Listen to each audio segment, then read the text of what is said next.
right, hello, welcome everybody to the very first episode of the Mat Room. We have a very special episode ahead of us today. Our special guests include BJJ Black Belt Steve Holt, 5-time world champion Rachel DeMera, recent Gracie National Champion Corey Brown. And so after our break, message from our sponsor, we'll dive right into it. If you're looking for a beast of a water-cooled gaming PC or just a simple desktop PC to browse the web, and everything in between such as home theater PCs or storage PCs, Spectral Tech can help. We're local to the Fredericksburg, Virginia and surrounding areas. For any questions, we can be contacted by email at info@spectral-tech.net. That's info@spectral-tech.net. Alright guys, thanks for stopping by, checking out the show with us today. We really appreciate you showing up, and let's go ahead and get started. Yeah. So, Corey, congratulations, not just on the recent win at the Gracie Nationals, but your promotion of Black Belt a few months after that, man. How did that make you feel? It felt great. It's been a long road, so it was, pretty cool to get promoted with Dala and Tata there. So it's pretty sweet. It's pretty awesome. Yeah. All right, so just kind of get things rolling, get things started here. How did you guys get started in BJJ? Okay. So mine is, I was in college and I was in graduate school actually, and over the course of the 6 years I was in school, I had gained a lot of weight. So I started doing cardio kickboxing. And then I was like, oh, I like this. Let's do something like a little more real. So then I did Muay Thai, and I was like, this is great. I really like this. And then they were like, you should try this jiu-jitsu thing. So I looked at it for a while. I thought it was a little bit strange, and then I started doing it, and I still thought it was strange. And a woman had given me great advice. She was like, it is something that you want to commit yourself to for at least 2 months. And she was like, don't make a decision until after that 2-month mark. And so somewhere at the 6 weeks or so mark, I was like, all right, I like this. And then it just kind of became an obsession. Nice. Now, I know you've been grappling for since you were 9? No, I started wrestling when I was 11. So I've been competing, since I was a kid. And then wrestling in high school ended. I didn't have very good grades, so I had to go to Germanna. And obviously there's no wrestling team there. So, I really didn't know what to do as an outlet, because wrestling was my life for the last, 7 years. At the time I was 18. And then at the college, I found another wrestler there that said, why don't you come down to, I forget the name of the place he was training at. I think it was like a Taekwondo school. But he said, why don't you come down and we'll roll? And I didn't really know what that was. So I came down and we wrestled, and we didn't know very much. I didn't know anything. He didn't really know very much either. And then I would just pick up things, bits and pieces where I could, just, trying to submit some of my buddies that wrestled with me in high school and from other schools. And then eventually I actually met John Berendino and Scott Oppenheim when I was training at this place called Paragon, because I went over there to learn how to box. At the time, I think I was 19. And they invited me over to train with them at their office where they have the mat room. And one thing led to another. They explained to me how they train under Chad, and they were like, you really want to get in the structured classes, and that'll take your game to another level. That's really what you need, instead of just coming in and picking up bits and pieces from rolling. And I ended up joining the lab, and it was one of the best decisions I ever made. So that's how I got into BJJ. Nice. So it's no secret, we've been seeing Facebook posts and everything. You're trying to take your grappling even further. You're opening up a school in Cape Coral, Florida, that area down there. Yeah, actually, I'm in Bonita. So Bonita. I'm on the other side of the Cape. Okay. Yeah, I originally wanted the Cape, but I got an offer in Bonita Right. that was pretty sweet. Yeah, you can't pass that up. Yeah. So it's no secret, you're trying to take the art, into new territory and really share what you've learned. But it's no secret you're trying to get into EBI. Let's talk a little bit about that.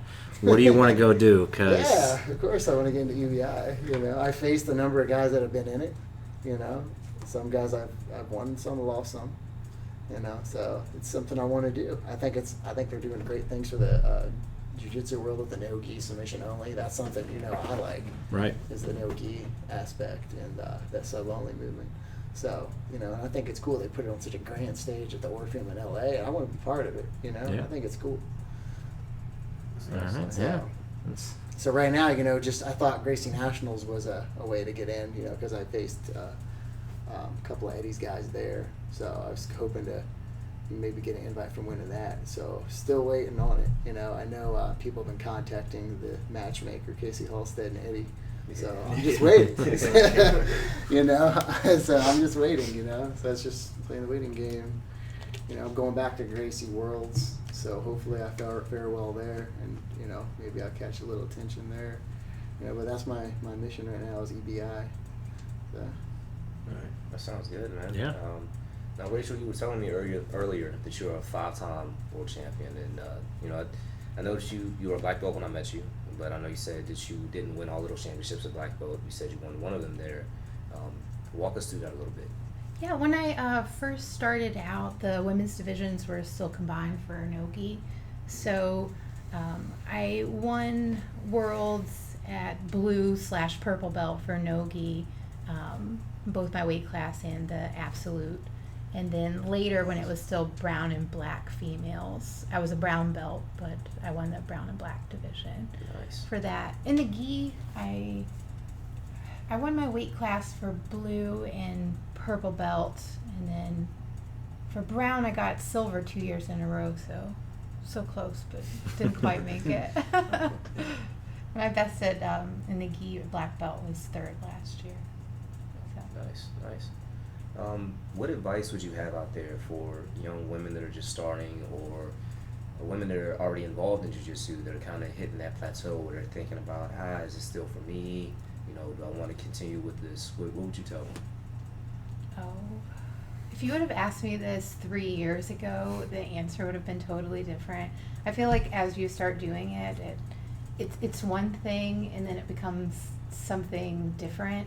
And so I just feel like jiu-jitsu's at this point, I would tell people, it probably, if you've gotten definitely your purple belt, it's going to be just a part of your life, but it may come in and out in importance, and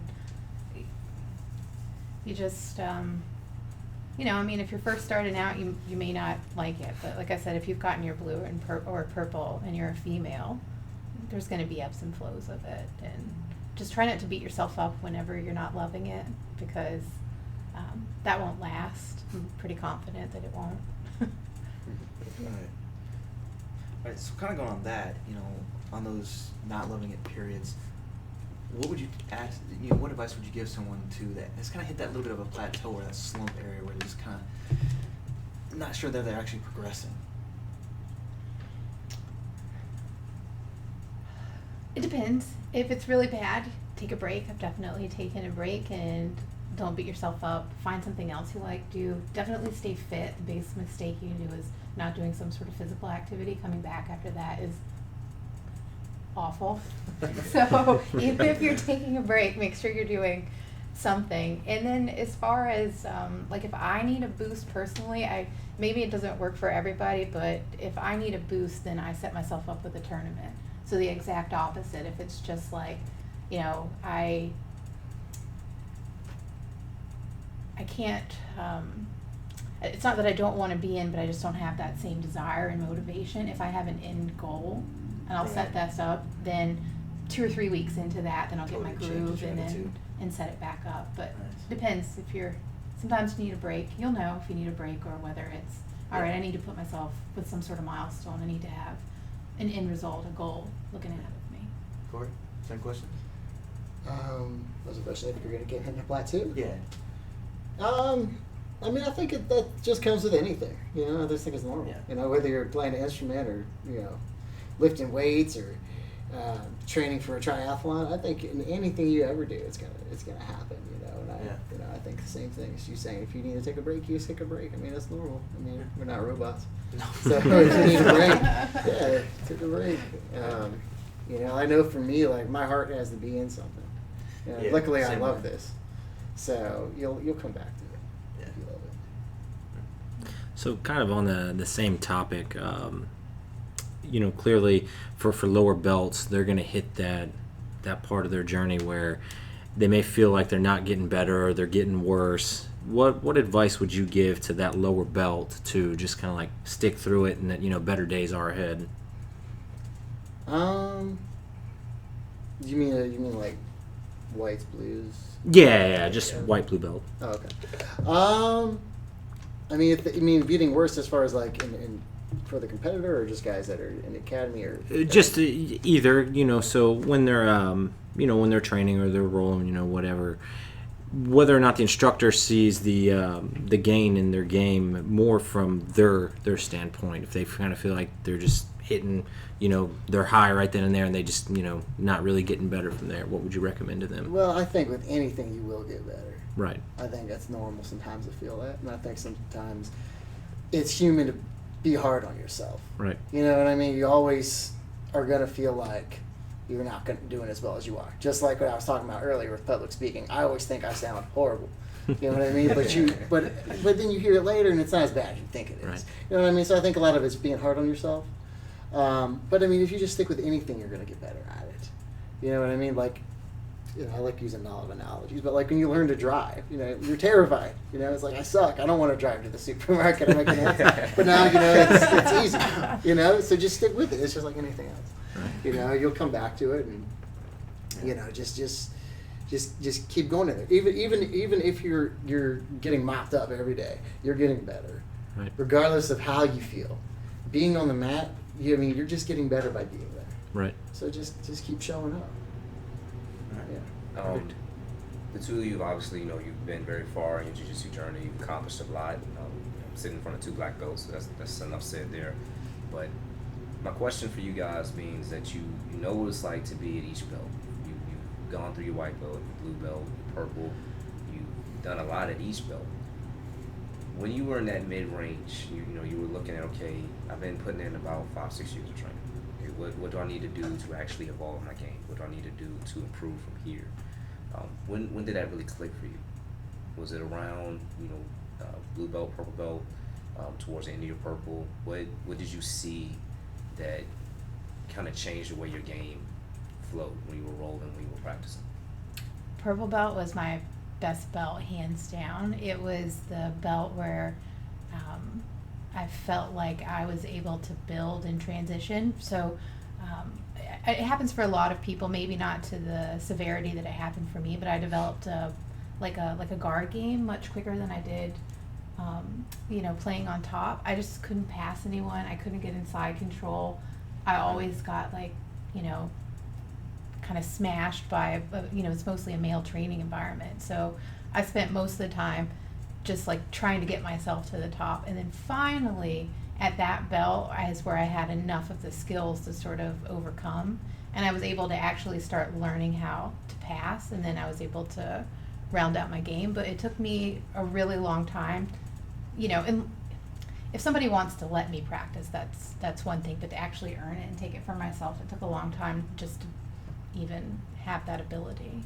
I don't know if it's a different experience for guys or not, but well, being that I'm a that smaller was for guy, I me. can't you see the size of my training corners.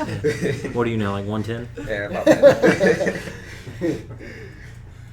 Corey, what about you, man? I say purple belt too, because purple belt was where I started getting comfortable with my leg attacks. Okay. And switching from the head to leg to getting real comfortable on the guard with the triangles and stuff. I think blue belt I was still pretty wrestler-ish, but purple belt was when the jiu-jitsu started taking over a little bit. Someone told me when I started, because I was a white belt and I never wanted to be on my back because I had the wrestler mentality. They were like, along the lines of you training. He said, and he did say purple belt, and I remember this because it was so true. He said, you'll see that you want to be on top 100% of the time now because you're a wrestler. He said, then you'll start, transitioning to where it's less and less, 90% on top, 10 on the bottom, and so on and so on. He said, then you'll get about 50-50 to where you're about comfortable on top as you're more comfortable on the bottom. And honestly, now I feel more comfortable on the bottom because I don't have to worry about getting swept or anything. So a lot of times I just pull right the butterfly and I compete. But yeah, that happened about purple belt. Okay. Now, building off of that, you said that's when you started really getting more comfortable with your leg attacks. Yeah. I remember you when you started, and you had one of the most vicious guillotines I've ever been put in my life. It was bad, man. It was, at one point, like I thought I was going out before the arm even got around. It was that tight. It sucks. But what was the transition for you? What made you start looking at The legs. different attacks? Yeah, going for legs. Well, all my training partners knew that I favored guillotines, and I liked that head and arm. And the reason being, ever since I was a kid and I started wrestling, 17 years ago, whatever, I liked that front headlock because I could snap around and get to the back, and I like to cradle people. So I was comfortable grabbing that chin from the time I was a kid. So it was just an easy transition for me to learn the guillotine. And picking Chad's brain, he's like the guillotine king. Yeah. So just picking his brain and stuff, I got pretty decent at him. But the reason I started attacking the legs, my training partners knew I liked them, so they would go to their back and they put their feet up a lot. So then I was like, okay, well I'm gonna start attacking the legs then. So I started attacking the legs, and they just kind of developed from there. Just from being in the gym with the same guys every day, they know what I want to do, so they would try to avoid putting themselves in situations to where I'm favorable. So they would play the opposite. They would play a lot of guard and open guard with me. So then I started attacking the legs from there, and then I progressed to attacking them off the bottom and so forth. So then I played a lot of head and foot attacks. Nice. Rachel, I think I've only rolled with you a few times, and you got a really, really nasty loop choke that you set up. What would you say is your favorite place to actually catch that choke? I love the loop choke actually from everywhere. It really is my favorite. I mean, like absolutely everywhere. I play a lot of guard, so close guard is usually where I hit it from the most, but I try to put it in everywhere, even if I'm not actually getting it. Okay. So I know you're trying to get your foot in the EBI. You're getting ready for another run at Gracie's Worlds, you said? Yeah. And this time you're going to be competing as a black belt, but you're not the only one that's going to be competing soon. Rachel, you're getting ready for the Masters. Is that correct? Yeah, I was going to do And, Masters Worlds this year. When is that going to be?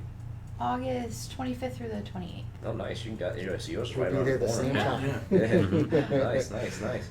So, what have you guys been doing in terms of preparation for your competition? Have you been training more? Are you working out more, watching your diet? And I ask this not just for people that compete all the time, but people that are just starting to train. What should they be thinking about doing when they want to compete on a higher level? Okay, so I think I try to get 2 a days as much as I can. So I like to get on the mat twice a day when I can, because I work full time too. I work like 50 hours a week. So I squeeze them in when I can. Usually I'm training at the office with the guys that I've been training with them since I was a white belt. And going to Rick's here and there. And I'm at the lab at the evenings a lot now too, because I'm working a lot of overnights. So I'll get off and I'll sleep a little bit. I'll train at the office, go back, sleep a little more, and then train at night. So I've been trying to do a lot of 2 a days, and my strength training. I've actually cut that back a little bit, so to where I'm doing it like maybe 3 times a week. Part of that is actually my first time in my life I've been getting a little bit of tendonitis here, so I'm trying not to aggravate it too much. But I try to do some strength training. I do kettlebells and stuff. I do that about 3 times a week in addition to some 2 a days. But I try to do something every day. Every once in a while I'll take a day off, but I try to be active every day. And at least I'd say 4 of those days I try to get a good lung burner where I'm real tired. Push the pace a little bit. Yeah, the way that I train now is nothing like the way that I used to train. The way I used to train is, I worked the whole time when I was competing a lot, but I would go for 2 or 3 hours after work each day, and so it would be, doing my jiu-jitsu, and then I would have to go at 10 o'clock at night and try to run a little bit to keep my diet, really close to what my competition weight was, so I wasn't cutting. And I kept that going for a good 6 or 7 years. And this tournament prep right now is basically I haven't been training, and I've been back for maybe 3 months, kind of rolling full speed. So this one I'm just trying to get in shape and not get injured and hope that it goes all right. That's good. Yeah.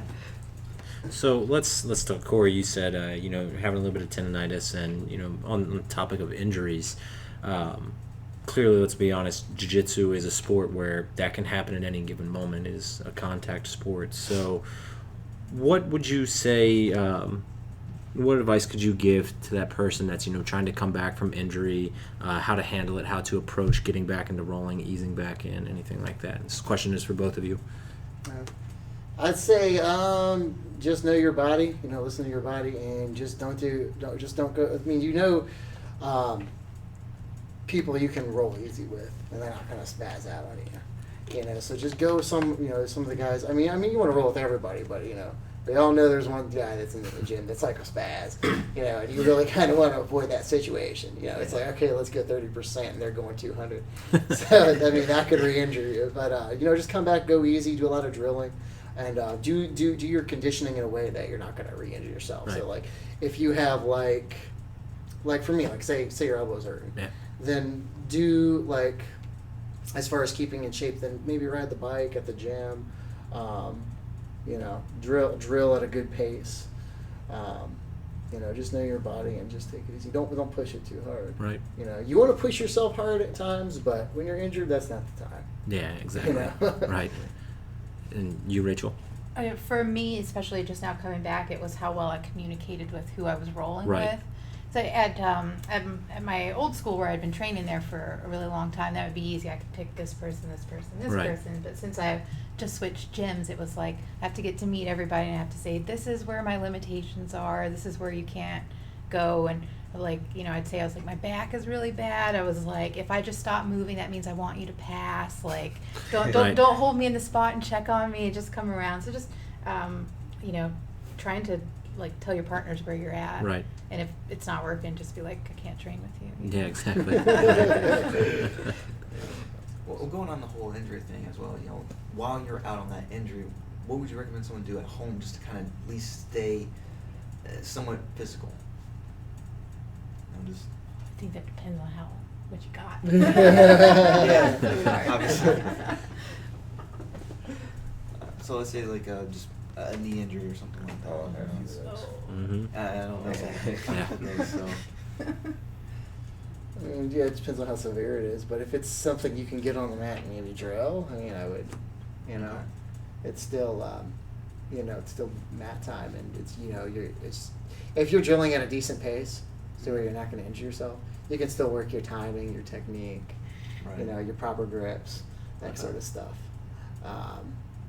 So it definitely depends on the severity Right. of the situation. Like I tore the back of my that muscle, whatever that is, behind the kneecap in Gracie Nationals. Wow. Yeah. So when I got home, I would roll, but when it started flaring up real bad, I was like, okay, that's enough for me. And I go drill and stuff. It took a couple months to heal, but eventually I got there. Probably could have healed a little faster, but I was, I get on the mat and then like Brad or Kevin be like, you want to roll? And I'm like, yeah, sure. So it could have hit a little faster, but I got over it.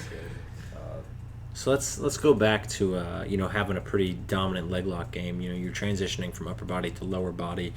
Was there any influence in that? Did any particular grappler influence that, or was that something you just kind of saw the opening and you're like, hey, let's learn that? Honestly, when I got started, because I came from a wrestling background, I really idolized a lot of the Japanese guys like Eminari and Rumina Sato Mm-hmm. and Jinky Sudo, and I saw them doing a lot of leg lock stuff in Pride. So I thought it was cool, so I started trying to emulate it a little bit. Right. And that's what got me doing it initially, if I'm Right. being honest. So those guys were kind of like my heroes. Right. So I still look up to them, but that's what kind of influenced me. And then it was always there. I mean, it's half the body. And then, I started realizing how open they are when people are like, when they're trying to pass guard Yep. and they're swimming through, it's always there. Half guard. I mean, it's almost always there. Right. So I started realizing just how available the legs were. Right. So I just started, and how easy it is to get a tap there. I mean, there's really not a lot of other submissions that you can consistently get a fast tap in the tournament. Right. So that's why I started falling in love with those. Okay. And Rachel, what about for you? Has there been anybody that has influenced your grappling game?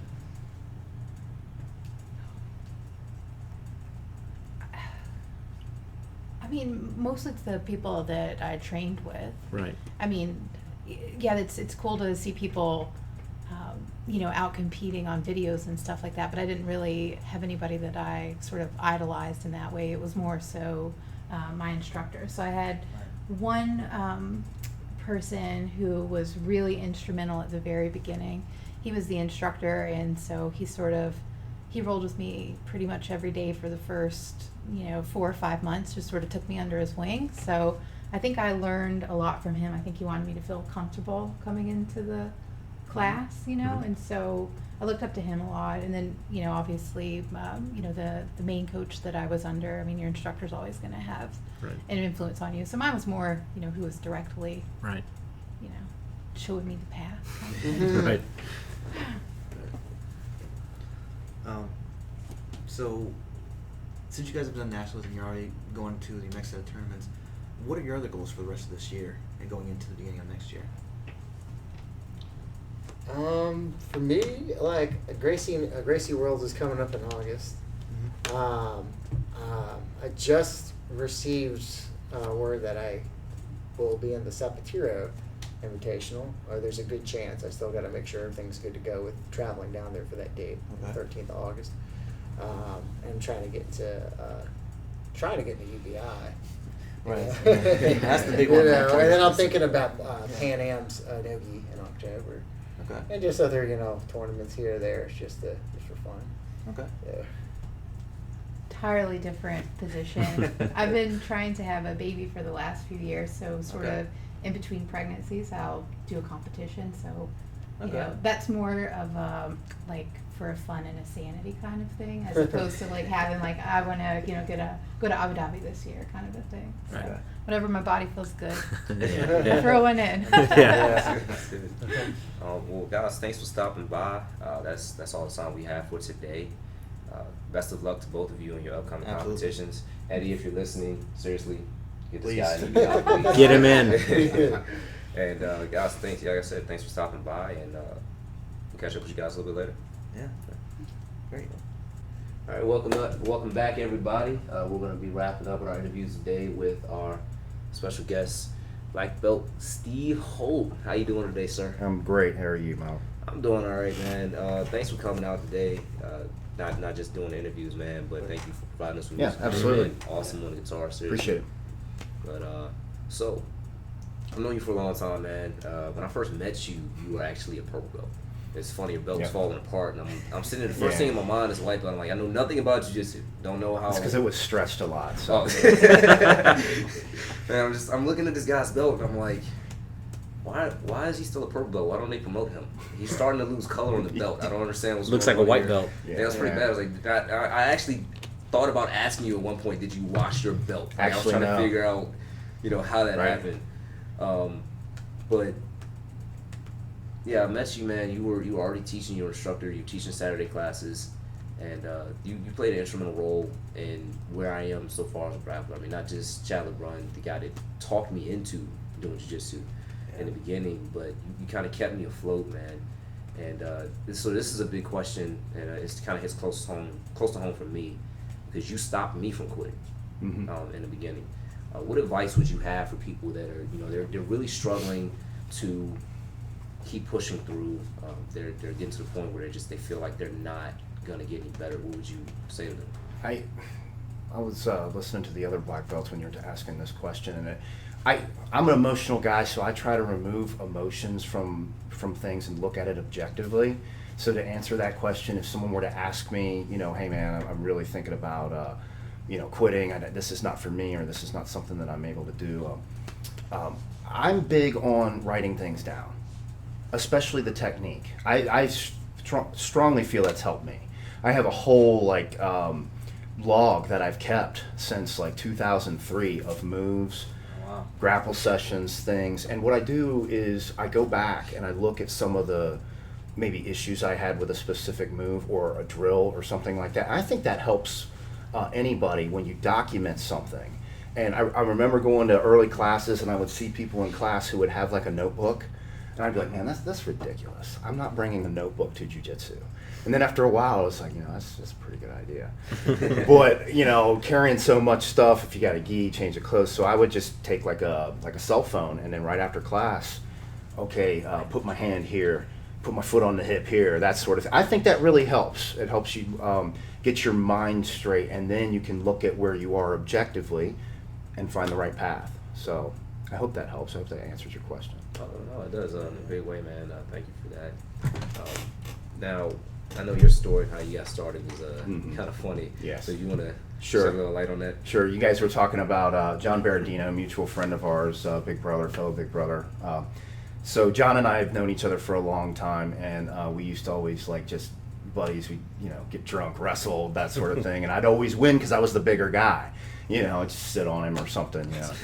And one time we were doing that, and he slipped my back, and I mean, total rear naked choke, so bad I had a sore throat for a couple days. And I was like, Jesus, man, what in the hell did you do to me? That was really good, but painful at the same time. So he was like, man, I've been training under Chad.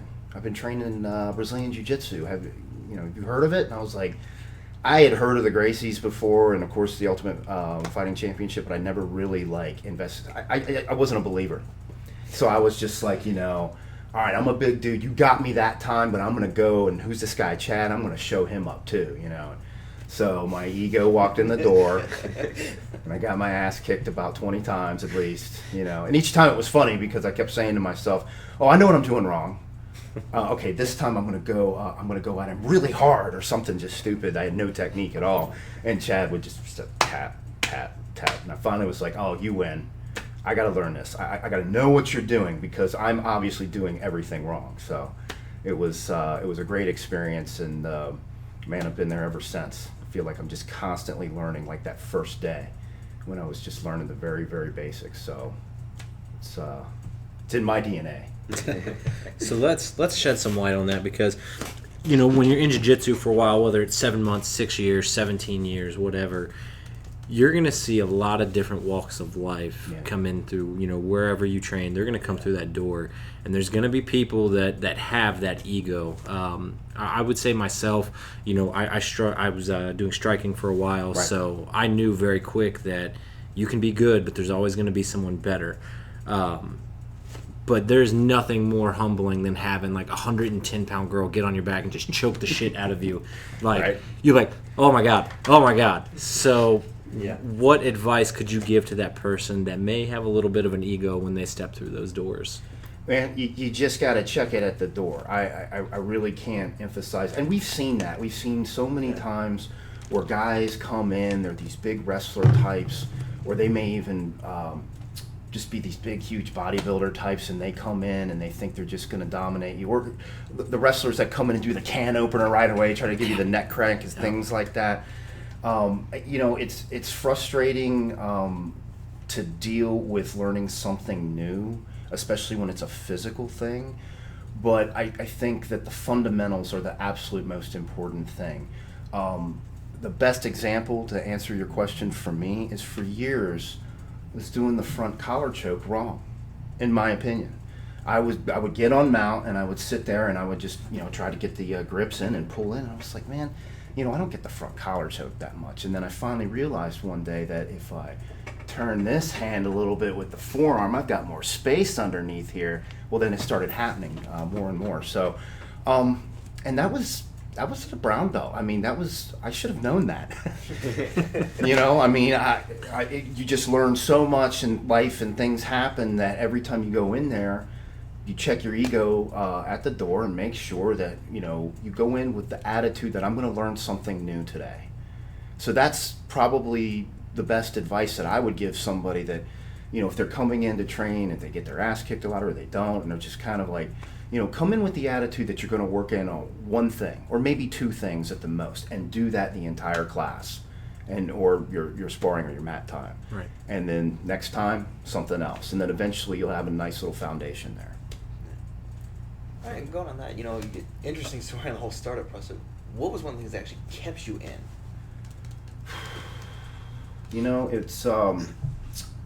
It's not going to be a BJJ answer. It's going to be the... No, it's not going to be BJJ. It's going to be like the relationships that I've established with people along the way. I've known all you guys a long time, so it's very easy for me to talk to you like that. But, going back to the early days of the lab and Big Brothers with Dala and all the different gyms that we have now with Vanguard and Koa, man, it's just really cool to see the guys doing so well and the girls, of course, everybody that I trained with in the early days, you know. And I'd love to say, well, you know what, that jiu-jitsu thing was cool, but I'm done. I'm not going to go in anymore. I need more time to do other things. I couldn't do that now if I wanted to. You know, it's just one of those things, man, where it would be a big part of my life missing. You know, Right. not only the art itself, but just the relationships with all you guys, and not having been there for a certain amount of time. You know, so did I answer your question correctly? Because I man, I got so long-winded. It's the relationships for me as well. That's what's kept me in it. Yeah. You know, it's really cool to see how everybody's doing, and you know, Absolutely, yeah. some of us with more gray hairs than others. Yeah. I won't mention any of my beard here. That's why he's got it twisted. He Yeah. pulled out all the grays. That's just how it came out. I think they good. made something for that now as well. Just for Men, was it? And you just kind of Yeah. yeah. I think L'Oreal makes that actually. Oh, thanks. Yeah, you could probably get that. Bad Maybe that some you know Tresemme. Yeah, that's the question. How did you make that? Yeah, that is a good question. Hey, look, what I do in my free time is none of your business. I know that. Let me see. I've known you for about 6 years now. So, you seen. I mean, you seen me start. You saw Red start. Mhm. You know, and you saw a lot of our trip ups along the way. You probably seen it with him. I mean, a lot of huge trips along the way. You've seen mine too. So. What? Just some of the funny stories that you have that you can think of. What were probably some of the best times you've had on the mat? Just watching the people that you taught. Man, there's so many. I mean, we've had really good times with everybody. This guy up north that I trained with was north for Fredericksburg, but Matt Heavy Helly is a good buddy of mine. He trains under Master Dalla, and he's just the one guy I get on the mat I just can't be serious with. You know, we just are like two little kids, and we just joke around about the dumbest things, and then we're finally like, oh yeah, hey, let's do this BJJ thing we're here about. But Yeah. he and I were training one time at one of Master Dalla's class, so whenever you get us together with Dalla, it's just a total, like, a bunch of guys getting together, just being goofy, you know. So you have to understand, Master Dalla's a legend, and I'm all the respect in the world to the man, so I would never ever like recommend anybody go in his class and disrespect him. But we joke around so much that I was actually doing it because he was making fun of me first.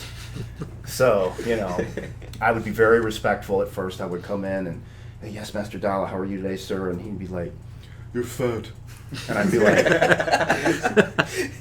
so after a while, I finally would just be like, hey man, you know, where I went from Master Dalla, I'd be like, I noticed that you say the word fat a lot. Is there something you want to get off your chest? And he'd be like, sure, fat boy, I'll show you after class, you know, that sort of thing. And so Matt and I would go back and forth and banter with him. I got more of those. I don't know how much time you have for this session, but it's just been a lot of fun. And I think that's also what keeps me coming back too. So, Yeah. you know. That's good. So I'll say, you know, I was maybe a month and a half in. I remember, I think it was a Saturday. I came for open mat, and you know, I didn't even have a stripe on my belt yet. And this guy over here was like, "Hey, I see you coming in. You know, what's your plan?" I'm like, "Oh, I want to do MMA." So he was like, "Well, then you need a nogi class." I said, "I don't have 2 stripes." He said, "I don't care. Just come into my class." And it was that willingness to be open to somebody that, you know, he didn't quite know. I was like, oh, okay, I belong here. This is cool. But, you know, I'm getting off topic now. But, so, you know, you teach a class, your teaching style is very hands-on, it's very detail-oriented. Is that how your instructors were with you? Yeah. Do you kind of imply the same methods? Yeah, and of course, being a black belt under Chad LeBrun, I'm obviously going to sing his praises. He was the guy that I learned under from day one. The Saturday class at the lab was the one that we just, man, I'll never forget those days. We would go in, just do a no-gi class, afterwards open mat, and we would go to have lunch at Chipotle or something. I could barely eat because I was shaking from muscle soreness and stuff. But the one thing I want to tell you is I approached those classes my day or my class, if you will, like those. I felt Saturday was the day that you could come in, do whatever you wanted to do. If there's something you wanted to focus on, side mount escapes, anything with footlocks, anything that you had trouble with, we'll address that.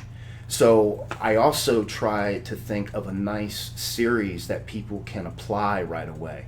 Because let's face it, I mean, if you can do Bolos and all these things that people do on YouTube that are flashy, that's great. You're on YouTube, you ain't got much to worry about. But, you know, as far as what works in a jiu-jitsu environment and a self-defense environment, I like high percentage. Yeah. So when you come, I'm going to be like, I'm going to show you something that I think works.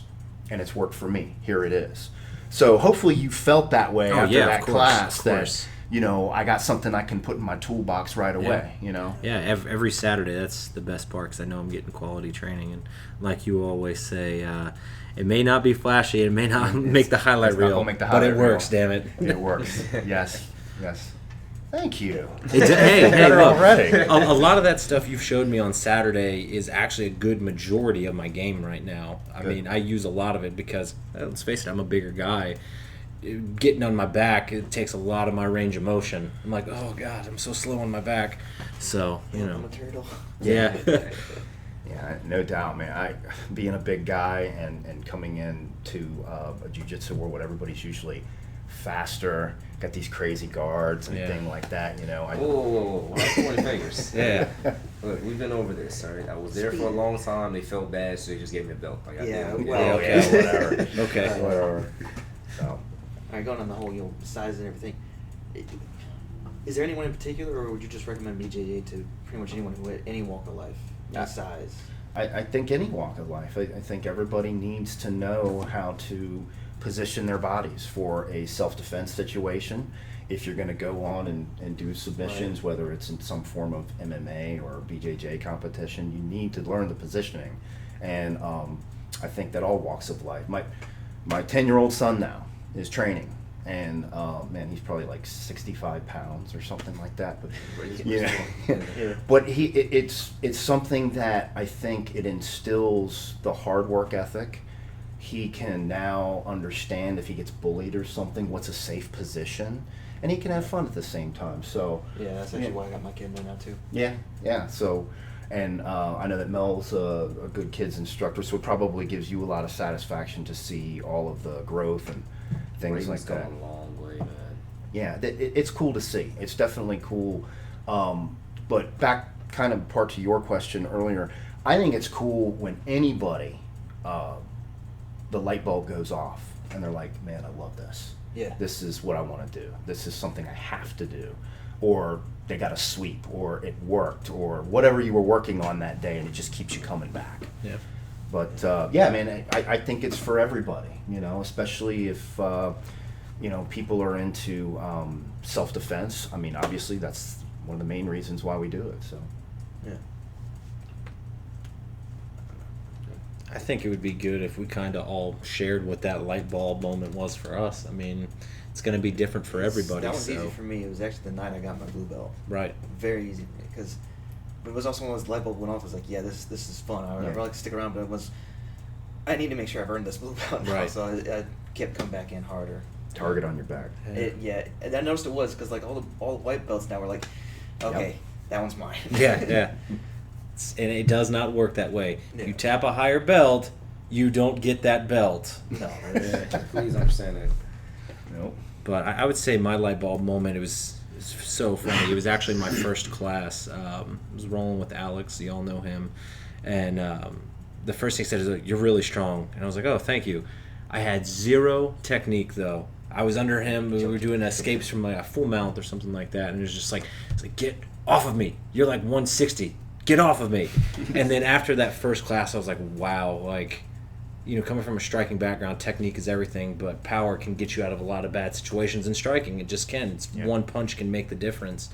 But that groundwork, there was something about it. I was like, okay, I have to learn this. Like, I need to know the technique. I'm big and strong, but okay, what good is that? If I'm on my back and can't do a damn thing about it, I kind of have to, you know, learn it. So from that point on, I've just been obsessed with it. You know, everything to me now is just jiu-jitsu. So that's mine. Oh man, for me, I mean, obviously, you know, like I stated before, you know, you were the one that kept me going when I started to hit that really bad plateau. I think I was maybe 3 or 4 stripes into my white belt. Yeah, that was pretty dark times. When I first started, man, I mean, I was already, you know, grown man, full-time job, and I came to the lab looking to strike. That's all I wanted to do. I knew I didn't have any grappling experience. Wasn't gonna lie about it. So I don't have an ego, man. I don't want to waste your time or your students' time. I do not know how to fight off my back. I just want to go box. That's all I want to do. So you still need to try it. I'm like, all right. So Chad eventually tossed me into doing it. I can't even remember the kid's name now. Doesn't train anymore. But the first group of people I wrote, they were all high school kids. I mean, kids that I should be able to pick up and launch across the room. And this is back when I was a little bit heavier as well. So I'm like, I'm on the ground with kids. I'm a grown man who should be able to, you know, out-move them, out-muscle them, and I'm getting manhandled by children. Yep. Like, something's wrong with this picture. I'm like, I need to figure out what's going on. But for me, after that, I'm a bit obsessive when it comes to certain things. So after I made purple, my blue belt promotion was big, but making purple, it was 2 days of everyone trying to kill me, from white belt to black belt. And I couldn't understand why. I understood why the white belts and blue belts wanted to kill me. I couldn't understand why purple and above wanted to kill me. I'm like, you know, you have nothing to prove. You were already here. You know, why are you trying to rip my head off? And Song broke it down for me best. He was like, well, the white belts and blue belts want to be where you are. The purple belts want to make sure you're supposed to be there. You're a competitor. All the brown belts and black belts in school know that. They need to make sure that you're ready when you go and compete against other guys. I'm like, I'm 155 pounds. You weigh 220. I'm not facing you. Right. But no, for that, after that, I was, you know, that was kind of like that second spark for me. It made me really focus on, okay, you know what?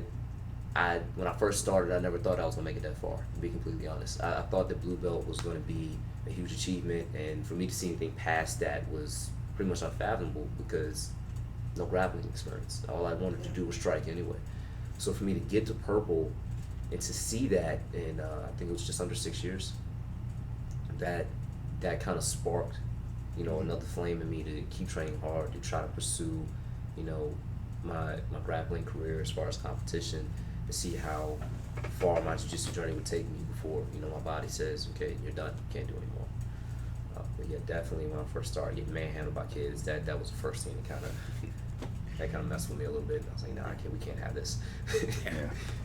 Yeah, by the time you're a blue belt, you're going to be a lifer. You know, it's in your DNA. You're going to keep training, that sort of thing, and your desire to learn. My light bulb moment, man, was very simple. I learned an omoplata sweep. I'll never forget it. Because when I first saw somebody do that, I thought, I can't do that. There's no way. You know, because there were a lot of moves that bigger guys we would watch people do them and like, okay, I'll try it and practice, but I'll never be able to hit it live. And yeah, I hit it live. I grabbed across the sleeve and shot my hips up and swept the guy over, and Chad saw it and he goes, that's the difference. And I was like, yeah. That's the difference, big dog. Yeah, I wasn't even talking to him about any of this, but he saw it, you know, and he was like, yeah, that's the difference in the game, you know. And so I really became sold at that point. I was like, you know what? Even if I can't do it, I'm going to try it. Every move. And who knows? Maybe it'll stick. Yeah. Maybe it'll turn into something else. But that's when I realized that, man, just try it. And maybe it'll work. So, needless to say, I like the omoplata sweep. Oh, yeah, I know. I think you've made me face plant a few smiles from it. So. I think anybody that has rolled with you knows that roll is like slow death. You can pretty much see everything coming your way, but there's nothing you can do to stop it. So that being said, you know, we've all rolled with you in this room quite a few times, and you have a very versatile game. I mean, I've been caught in ankle locks from you, heel hooks, to a number of chokes, to arm bars. That versatility, is there anything that you favor over one with this mission, or just, if it works, just go for it? Man, I think if it works, you know, for a while there, footlocks were always looked at when I started training like a cheap move. Back in the day, people did not do them because it was kind of a disrespectful thing in BJJ. I never really understood that because I thought, well, is somebody going to stop in a fight because they're doing a footlock? Hey, you can't do that to me. You know, that's not gonna fly. So you should have a complete game, especially from a self-defense point of view. So I always loved footlocks. I always wanted to learn them, and then as they evolved, I really like a footlock, but you can't rely on that. I mean, you have to have your positioning. You have to have a good, solid game plan from when you are going to get mount, because you don't know how long you're going to be there, or side mount, or definitely your guard. So I love them all. I don't really think I favor any of them. I just wish that I could do some of them better than the others, you know. But I think that goes with different body types, and that's why you should drill all of them. Because what necessarily may work on you, it's not going to work on you, it's not going to work on you, not work on me. But I know if, you know, I drill it enough and I have a good versatile game, whether making you think, watch out for footlock, watch out for omoplata, or watch out for Kimura, then I'm unpredictable in that sense. So I hope that answers your question. Kind of, the versatility is how I look at it. I wish I could do one move better than everybody else, but that's just not me. What good is one gun when you can have 20? Right. Yeah. So. Yeah. So, but I love them all. You know, sometimes I'm a YouTuber just like anybody. I like to look at the new latest moves. I ain't doing the Berimbolo anytime soon, I'll tell you that. But I like watching them. I like seeing how creative people are. You know. Yeah. Same here. It's a constantly evolving sport. I mean, it's a newer sport too. It hasn't been around as long as many other martial arts, so you're going to see a lot of progression in it even now. Well, and I think you guys got a treat here today too, because I know that Zach Rainey's going to show some of his stuff. Yes. Yep. So Zach's got a real good game, and he's very creative He's with his another stuff, guy so, that has been doing some very just absolutely innovative stuff. I mean, it will blow your mind when you see it. You're like, oh, okay, let's do that. Yeah, I'm excited to see it. What out of all, I mean, of course, you know, every promotion that you personally get for yourself is always special. But have you promoted anyone, and that been, you know, something that was memorable for you? Any special promotions you've done for people? Yeah, there was the time that you had a kids class.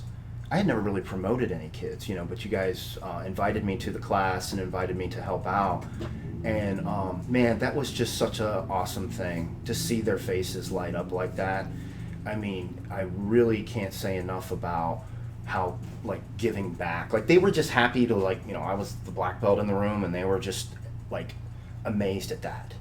And then I was promoting them, and then they were just basically, like, just ear to ear grin, man. And to see that, I felt, man, you know, this is awesome. This is something that, you know, I really get a lot of gratitude and a lot of appreciation for the kids program and for the things you guys do for the kids. But just to see how excited they are that, you know, Brazilian Jiu-Jitsu is not only something that adults and people can learn for self-defense, but the kids have a really good time doing it. And just to see that, and when you promote them, man, it's a very special thing. It's hard for me to describe. I get chills kind of talking about it, you know, because it's, you know, when you're giving them a stripe on their belt or just giving them a new belt, you know, it's special. Yeah, following up on that promotion question, as far as belts, for adults, a lot of people, especially when they get in, they're always wondering, what do I need to do to get to the next belt?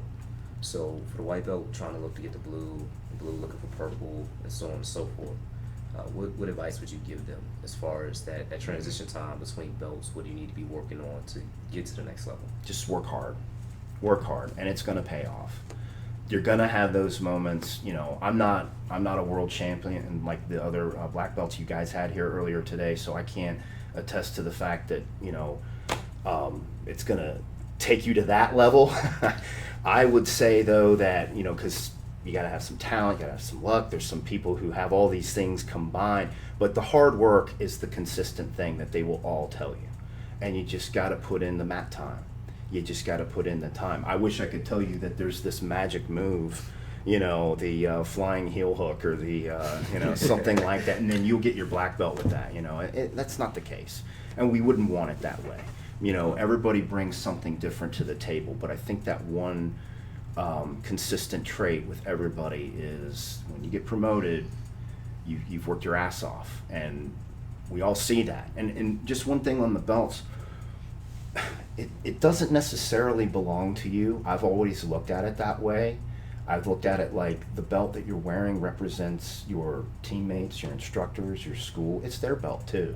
Yeah. So it's important that everybody understands that, because as Americans we'll all be like, hey, what color's your belt? What color's your? Or you talk to someone who doesn't know BJJ. Well, what belt are you? You know, that sort of thing. But the school, the one that you train at, when you get promoted and you know wearing that blue, purple, they're all special. They are. But you got to put in the time and you got to work hard. So I'm never going to change that answer. If you're going to ask me what it takes, it's hard work. I've never met a black belt who hasn't worked hard. I've never met, if there is one, I don't know who it is. They're not on this planet. So. Awesome, man. Right. I don't have any more today. I'll just say, any advice to any of the practitioners out there, you know, from white belt to black belt? You want to go to reverbnation.com/Holton Lava to listen to the music that you want to train to. No, I'm just kidding. I had to do that. You know. Yeah.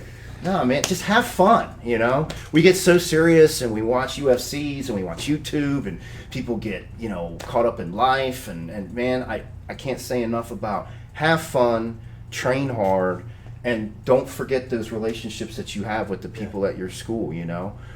If there's somebody there that you don't know, go up to them and say hello. Or, hey man, I saw this move you were doing. You do it really well. Can I pick your brain about it, you know?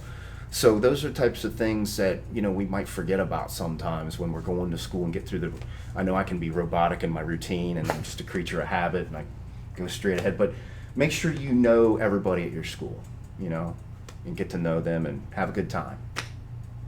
Awesome. That was awesome.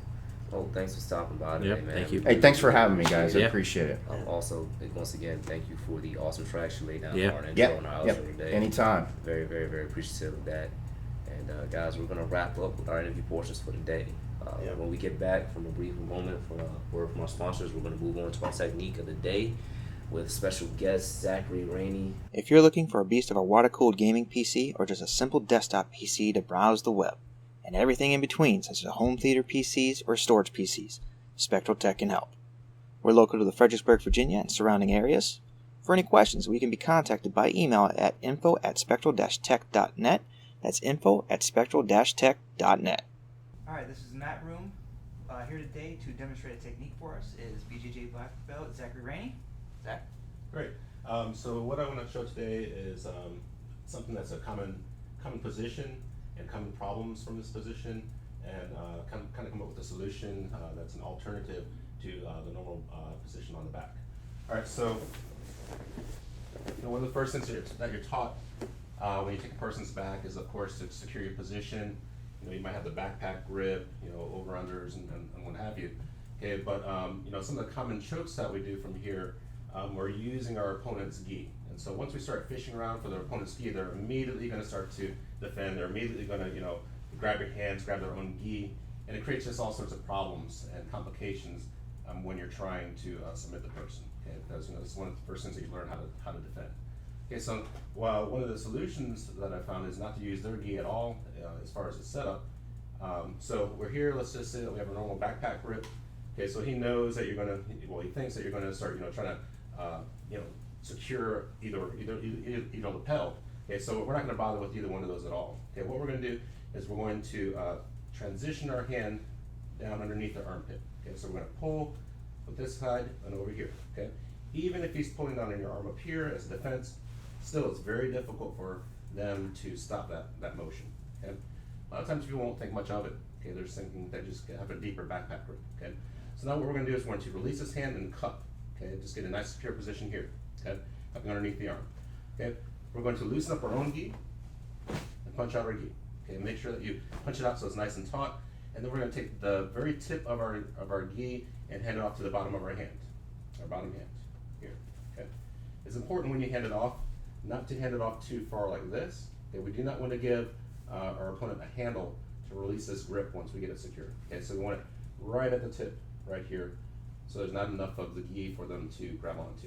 Okay, so that's the first step. So again, we're deep underneath the armpit. Next, what we're going to do is, instead of going over top of the gi, okay, what we're going to do is we're going to go underneath the gi here. Okay, we want to punch our arm as far across as we can. underneath the gi. Okay. So another angle. Okay, we already have this grip. We've handed this gi grip off here. We're going to take our hand underneath our material here, underneath our lapel, okay, and punch our elbow as far across as we can. Okay. Now, just to secure the grip, I'm just going to grab the back collar. Okay, so just in this position alone, most of the time when I first started doing this, people didn't even realize that I had this grip down here or that I have their arm completely trapped. Okay, they don't realize it a lot of times. Okay, especially when you first start doing it. Okay, so what this does for us is it stops them from really putting a lot of pressure on us. Okay, so one of the common escapes is what is to fall, go shrink down. We still have them here. It's secure underneath here. I have pressure here. I have the collar here. But if they try to stack us, just come here. Okay, if they try to fall off to the side, getting back to the floor, and pretty much putting themselves into a choke. Okay, if they go to the other side, they're pretty much setting themselves up for another choke. Okay, so any of the 4 positions or 4 directions that they go to, they're still going to be in a lot of trouble. Okay, so that's the setup. So one more time. We're here. We have our backpack grip. Pull our hands across. Get a secure grip. Find your gi. Stretch it out. Hand off. Punch underneath and across, and secure the basic position. Okay. So now we're going to work from here the whole time. Okay. So first thing we're going to do is we're going to do a lapel choke. Okay. So the nice thing about this is here. We want the cross lapel. So what we're going to do is just okay. You gotta watch out for the beard. Yeah. Okay. So what we're going to do is we're going to take the hand that's securing the collar. We're going to drive up with this arm here. Okay. Then we're just going to push our arm across and grab the cross collar. You can see that I have this collar here. Okay, so this is pretty much like your standard choke. Okay, but you have a little extra leverage with your knuckles on your arm here. So when you start to choke, a lot of leverage. Okay, and also the nice thing about it is if they start to defend, they start to pull your arm down, you still have that leverage because this arm is driving into this hand as you do the choke versus just having one hand pulling across for your standard choke. Okay, so one more time. Here, sitting up, nice backpack grip, pull down, sit up, punch across, okay, then we can go straight to the choke. Driving up, grabbing the collar, elbow pinches in, and just squeeze, okay. So that's the first choke. More than likely, and what I found, more than likely, anytime you start to reach for the cross collar, they are going to defend, okay, so we know this. This is something that they should do. If they don't, well, you get lucky and you get choked. Okay, but chances are they're going to defend that. Okay, so once they're here, a lot of times people won't react to this grip here. They won't react here, but they start to react here. They start to feel this come across and like, oh no, we don't want that to happen. Okay, so now what we're going to do is we're going to not go for the collar. All we're going to do is we're going to reach around to the other side of their head, grab our own arm. Okay, this leg pops up, and just squeeze. Okay, it's pretty much like a guillotine choke. You have the arm in here, and then just squeezing this together for the choke. Okay.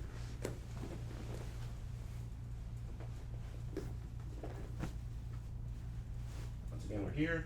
They start to come around for our regular collar choke. They don't like that. They're going to start defending, definitely. Okay. Come around to the other side, grab our arm. This leg comes up, try to get on top of the arm, and just squeeze. Okay. It's a very nice tight choke. And a lot of times it doesn't look like it because you're like all this open space, but it is very, very tight. When you try it with your partners, they'll figure it out. Okay. So let's move to another angle here, just so you can see exactly what I'm doing on this side. When I come across over here, okay. Over here, grab. Come here. He doesn't like that. This hand comes across, it's like they're cutting at the neck. You grab the top of your arm here. The leg comes up, and you squeeze. Okay. The reason why this works really well, for here, this is the area that their head and arm is trapped in. Okay. Once you push this arm down and you have leverage of your legs to squeeze in, you're squeezing their head and arm in that little space right there. Okay. They can't escape very easily because their arm is already trapped. They're looped in, so they can't trip out that way or move that way very easily once you start to tighten it up. Okay. All right. So another option that you have, a lot of times, let's say the person's really big, you can't, or you don't get in the right position to get that choke and then defending it. Sometimes you can't get all the way to your other arm here, okay, and they're defending it really well. Okay, so now we have one last option, well not last option, but one more option I'm going to show. We're here, sitting up, punch across. Let's say my arm is too deep. I can't get my arm, I can't get into the right choking position, but this is a common thing that they're going to do. They're going to block here, okay, and they're going to try to stop that choke, okay. So now all we're going to do is we're just going to come around to this side, okay, just grabbing our own wrist, okay. You can see that his arm is completely encircled. Again, we're going to take this, our left foot, put up into the arm here, take away. Okay, so now I'm going to take this foot, wrap it across, arm comes around. Notice that his arm is trapped. It's very difficult for him to defend with his arm. I have his arm trapped here, leg swings over, he can't get his arm out, and secure for the arm bar. Okay. So, everybody likes to have a name for different techniques. This particular technique, this setup, I call the toga position. Okay, the reason why is because it kind of looks like they're wearing a toga once you start to pull this across. Okay, so I like to call it the toga trick. Okay, but anyway, so let's go through the techniques real quick again. So we're here, arm punches all the way across, go for the collar, okay, drive in and choke. Okay. Second one, we're here, he defends, okay, come here, grab your arm, kick up, and choke. Okay. Last one, we're here, punch it across. Another good thing for this one is if they start to stack back on you, you're here, this foot goes into the hip, makes it harder for them to stack. Okay, and then you can turn the corner, and then here, taking the arm bar. Okay. This technique's really good for the back, okay, but you can also use the toga grip for the side mount, for mount, for in guard. Okay, so you have all these different opportunities to use this particular trapping technique. Okay. All right, thank you, Zach. It's really important. Appreciate it, man. Oh. All right, guys, that's going to conclude our very first episode of the Mat Room. Thanks for tuning in. Thanks to all of our special guests that showed up today. This is Mel, Red, And Josh, signing off. We'll see you next time on the mats.